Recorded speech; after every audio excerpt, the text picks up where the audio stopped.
સ્વાગત છે તમારું આપણા યુટ્યુબ ચેનલમાં. તો તમારા માટે લઈને આપણે આવી ગયા છીએ સારી એવી માહિતી કે જીપીએસસી દ્વારા એસટીઆઈની જે ક્વોલિફાઈંગ લિસ્ટ જાહેર કરવામાં આવી હતી એના મેઇન માટેનું ફોર્મ ભરવાનું આવી છે. મેઇન એક્ઝામ રેટના માટેના ફોર્મ ભરવામાં આવી રહ્યા છે. તો એ કઈ રીતે ભરવા એની માટે નોટિસ બહાર પાડવામાં આવી છે, બરાબર છે, જીપીએસસી દ્વારા. તો આપણે જોઈશું નોટિસ, બરાબર છે. તો વિડીયો ધ્યાનથી જુઓ અને પૂરો જોવા વિનંતી, બરાબર છે. તો ચલો આપણે શરૂઆત કરીએ છીએ. અહીંયા આપી દીધું છે, બરાબર, એડ્રેસ આપી દીધું છે અને વેબસાઇટ આપી દીધી છે. નીચે આવી જઈશું આપણે અગત્યની જાહેરાત. રાજ્યવેરા નિરીક્ષક, બરાબર છે. રાજ્યવેરા નિરીક્ષક વર્ગીકરણની મુખ્ય લેખિત પરીક્ષાના ઉમેદવારો માટે, બરાબર છે. તો તમે જોઈ શકો છો, બરાબર છે, આ બધું આપેલું છે. પ્રસિદ્ધ કરવામાં આવેલી હતી યોજાયેલી પ્રાથમિક પરીક્ષાનું પરિણામ જાહેર કર્યા પછી લેખિત પરીક્ષા માટે, બરાબર છે, લેખિત પરીક્ષા માટે ઓનલાઈન અરજીઓ મંગાવવામાં આવી રહી છે પાછી, બરાબર છે.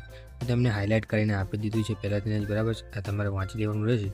મુખ્ય લેખિત પરીક્ષા 3/3/2025 રોજ, બરાબર છે, 13 કલાકથી 3 તારીખથી ભરાવાના શરૂ થઈ રહ્યા છે અને 17/3/2025 રોજ સુધી ભરાશે, બરાબર છે. અને ઓનલાઈન જ ભરવાના છે, બરાબર છે. એ તમે જોઈ લેવા વિનંતી, બરાબર છે. તો 17/3/2025 સુધીમાં તમારે એસટીઆઈની મેઇન રિટર્ન એક્ઝામ માટે ફોર્મ ભરી દેવાનું રહે છે, બરાબર છે. પછી આપણે નીચે જઈએ છીએ. અહીંયા જો તમને ઉમેદવારોની પ્રથમ મુખ્ય પરીક્ષાનું ફોર્મ ભરવાનું રહે છે, ત્યારબાદ જ પ્રમાણપત્રો અપલોડ કરવાના છે. એટલે કે તમારે જે ડોક્યુમેન્ટ અપલોડ કરવાના છે એની માટે તમારે પહેલાં મેઇન રિટર્ન એક્ઝામનું ફોર્મ ભરવાનું રહે છે, બરાબર છે. એના સિવાય જે તમે ફોર્મ ભરશો એના સિવાય તમે ડાયરેક્ટ ડોક્યુમેન્ટ અપલોડ કરશો તો એપ્લિકેશન નોટ ફાઉન્ડનું ઓપ્શન આવશે, બરાબર છે. તો એના માટે તમારે શું કરવું? તો લેખિત પરીક્ષા ક્યાં યોજાશે, બરાબર છે. તો સંભવિત સ્થાન જોઈ શકે તો ગાંધીનગર અને અમદાવાદમાં યોજાવાની શક્યતા છે, બરાબર છે. મુખ્ય પરીક્ષામાં અરજીપત્ર કઈ રીતે કરવું અને ડોક્યુમેન્ટ કયા અપલોડ કરવા, બરાબર છે, એની માહિતી આમાં આપેલી છે. તો તમારે આ સંપૂર્ણ વાંચી લેવું, બરાબર છે. વેબસાઇટ તમે જોઈ શકો છો. વેબસાઇટ આ રહી છે જીપીએસસી ઓજસવાળી, બરાબર છે. એ વેબસાઇટ છે. કઈ રીતે કરવું અહીંયા બધું સ્ટેપ બાય સ્ટેપ એમને સમજાવેલું છે. તો તમે વાંચી લેવું. આપણે એ બધું કર્યા પછી તમારે અહીંયા મેઇન વસ્તુ આ છે: સરનામું, શૈક્ષણિક લાયકાત, મોબાઈલ નંબર અને અહીંયા ચેકબોક્સ આવશે. લોક બટન ક્લિક કરવાનું રહેશે અને સબમિટ કરવાનું રહે છે, બરાબર. ઉપરોક્ત માહિતી સબમિટ કર્યા પછી તમારે સેવ એન્ડ લોક પર કરવાનું રહેશે. પછી તમારા મોબાઈલ નંબર પર gpsc.gujarat.gov પરથી મેસેજ આવશે અને એ લિંક પર તમારે જઈને પછી ડોક્યુમેન્ટ અપલોડ કરવાના રહે છે, બરાબર છે. તમારે સૌથી પહેલાં તમારે જે એપ્લિકેશનનું તમે ફોર્મ ભરેલું છે એસટીઆઈ માટેનું, તો એની મેઇન ફોર્મની પ્રિન્ટ કરવાની રહેશે અથવા તો પીડીએફ ડાઉનલોડ કરીને તમારે અપલોડ કરવાની રહે છે, બરાબર છે. એ આમાં તમારે કરવાનું રહે છે. પછી તમારે ક્લિક કરીને, બરાબર, ડોક્યુમેન્ટ ઓનલાઈન પર ક્લિક કરીને ડોક્યુમેન્ટ અપલોડ કરવાના રહે છે, બરાબર છે. આમાં બતાવેલા છે કેટલા ડોક્યુમેન્ટ છે અને ફીસ તમારે ભરવાની. જો તમે લાગુ પડતી હોય ફીસ ભરવાની તો તમે પોસ્ટ ઓફિસથી પણ ભરી શકો છો અને ઓનલાઈન પેમેન્ટ પણ કરી શકો છો, બરાબર છે. અને જો તમે ફી ભરી દીધી છે અને તમારું સુધી હજી વેરીફાઈ નથી થઈ તો તમે અહીંયા ક્લિક યોર પેમેન્ટ સ્ટેટસ પર જઈને જોઈ શકો છો, બરાબર. અને payment receipt, online payment receipt નીકાળી શકો છો, બરાબર. Print main exam form upload document online tab દેખાશે, તેના પર ક્લિક કરીને ઉમેદવારે પોતાના ડોક્યુમેન્ટ અપલોડ કરવાના રહે છે, બરાબર છે. બિન અનામત એટલે કે જો આપણે કહી દીધું પહેલાં જ, બરાબર છે, જેને ફી લાગુ પડતી એને ફી ભરવાની રહે છે, બરાબર છે. ફી ભરવાની લાસ્ટ તારીખ પણ 17/3/2025 જ છે, બરાબર છે. તમે ઓફલાઈન પણ ભરી શકો છો, ઓફલાઈન પણ ભરી શકો છો, બરાબર છે. અહીંયા ઓફિસ, બરાબર છે. આ એજ વસ્તુથી છે ઉપરવાળી. તો આ તમારે જોઈ લેવા વિનંતી, બરાબર છે. વિડીયો બહુ લાંબો થઈ જશે. તો અહીં જોઈ શકો છો પેટા વિભાગ 2-3, બરાબર. પેટા નંબર 2ની બતાવેલું છે 17/3, બરાબર છે. તો આ માહિતી છે. હવે નીચે કયા પુરાવા તમારે અપલોડ કરવાના છે, કઈ રીતે કરવાના છે, બરાબર છે, એની માહિતી આમાં આપવામાં આવેલી છે. તો આમાં જોઈ શકો છો, બરાબર. પહેલાંમાં તમારે મેઇન એપ્લિકેશન ફોર્મ, તમે જે એસટીઆઈનું પહેલું ફોર્મ ભર્યું હતું એ ફોર્મની પ્રિન્ટ અપલોડ કરવાની છે, બરાબર છે. પછી તમે એસએસસી કરેલું છે, બરાબર છે. પછી તમે એસએસસી કરેલું છે, ધોરણ 10ની માર્કશીટ અથવા ક્રેડિટ સર્ટિફિકેટ, બેમાંથી કોઈપણ એક જન્મ તારીખનો દાખલો, જે કોઈપણ જન્મ તારીખ સાથે દર્શાવેલું હોય એ તમે આમાં અપલોડ કરી શકો છો, બરાબર છે. 10માનું રિઝલ્ટ કરી શકો છો અપલોડ, બરાબર છે. પછી તમારે જાતિનું પ્રમાણપત્ર, બરાબર. પછી તમારે જાતિનું પ્રમાણપત્ર અપલોડ કરવાનું રહેશે. પછી તમારે સામાજિક શૈક્ષણિક રીતે પછાત વર્ગના હો તો તમારે એનું સર્ટિફિકેટ અપલોડ કરવાનું રહેશે, બરાબર છે. એ છેલ્લું 2024નું ઇસ્યુ થયેલું હોવું જોઈએ, બરાબર. 2024નું હોવું જોઈએ, 2022થી 2024નું વચ્ચે હોવું જોઈએ, બરાબર છે. આ આર્થિક રીતે નબળા વર્ગના ઉમેદવારો માટે રાજ્ય કક્ષાની સામાજિક ન્યાય અને અધિકારીતા વિભાગ દ્વારા ઠરાવ પસાર કરેલો છે, બરાબર. એનું સર્ટિફિકેટ તમારે 2024 સુધીનું હોવું જોઈએ, બરાબર છે.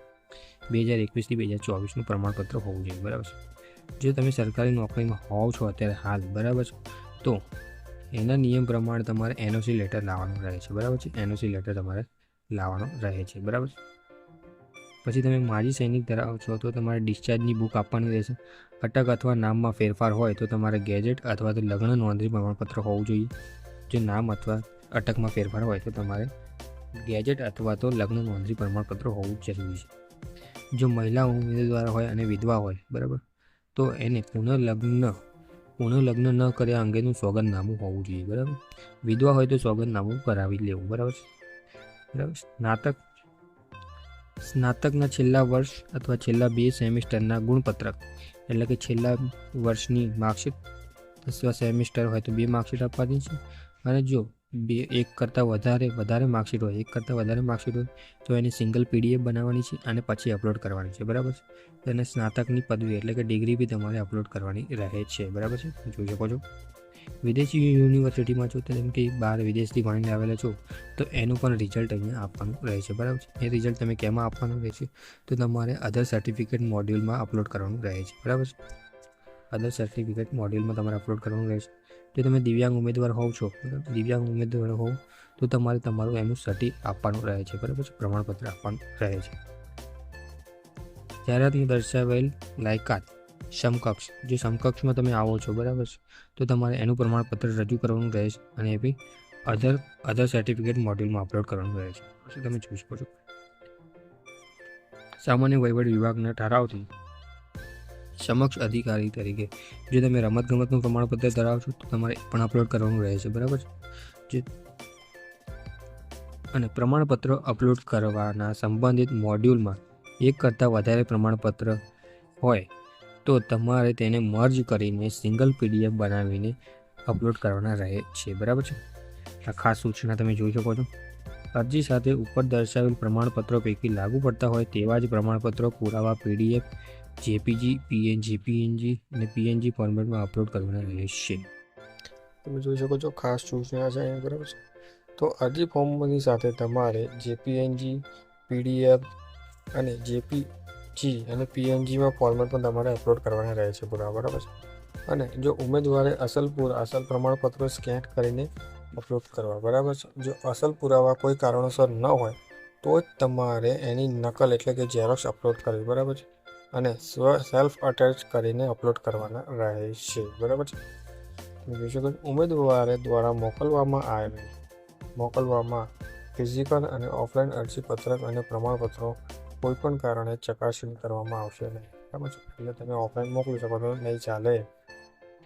જરૂરી પ્રમાણપત્રના નમૂના સૂચના અંગેનો વેબસાઇટ gpsc.gujarat પરથી તમે ડાઉનલોડ કરી શકો છો. અને આ PDF તમે આપણી ડિસ્ક્રિપ્શનમાંથી પણ ડાઉનલોડ કરી શકો છો. PDFની લિંક આપણે આપી દઈશું, બરાબર છે. આ મહત્ત્વની તારીખો છે. આ તમે વિડીયો પોઝ કરીને જોઈ લેવા વિનંતી. Thank you for watching video. ચેનલને સબસ્ક્રાઈબ જરૂરથી કરજો જેથી આવી માહિતી તમને આપશે.